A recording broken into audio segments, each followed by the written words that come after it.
ఈ విద్యానేసరికి దీంట్లో 12 లగ్నాలు ఉన్నాయండి. 12 భావాలు, 12 లగ్నాలు అంటారు.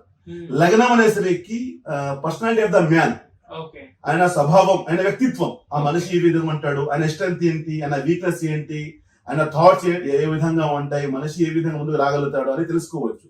నెంబర్ సెకండ్ వచ్చేసి హౌస్ ఆఫ్ అర్నింగ్ అంటారు. అంటే సోర్స్ ఆఫ్ అర్నింగ్, ఏ విధంగా అయినా అర్నింగ్ చేయగలుగుతాడు, అంటే జాబ్ ద్వారానా వ్యాపారం ద్వారా తెలుసుకోవచ్చు. ఎందుకంటే మా సమాజంలో 90% విఫలంకి ముఖ్యమైన కారణం వచ్చేసి సెలక్షన్ ఆఫ్ రాంగ్ ప్రొఫెషన్. ఒకటి చేయాలి, ఒకటి చేస్తారు అని విఫలం అయిపోతారు. సక్సెస్ రాదు వాళ్ళకి. ఎందుకంటే భగవంతుడు ప్రతి ఒక్కడికి విజయం పొందని పంపించాడు. ఇక్కడ ప్రపంచంలో వచ్చిన ప్రతి మనిషి ఒకటే లక్ష్యం, నేను విజయం పొందాలి.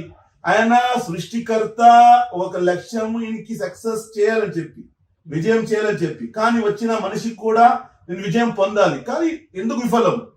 గ్రహాల స్థితి. ఎందుకంటే భగవంతుడు కూడా ఒక సిస్టమ్ పెట్టాడు, ఆ సిస్టమ్ పేరే గ్రహాలు అంటారు. గ్రహాలు బాగా లేకపోతే మనిషి కష్టాలు వస్తాయి చెప్తారు కదా. గ్రహాలకి రెండో పేరు వచ్చేసి టైం అంటారు.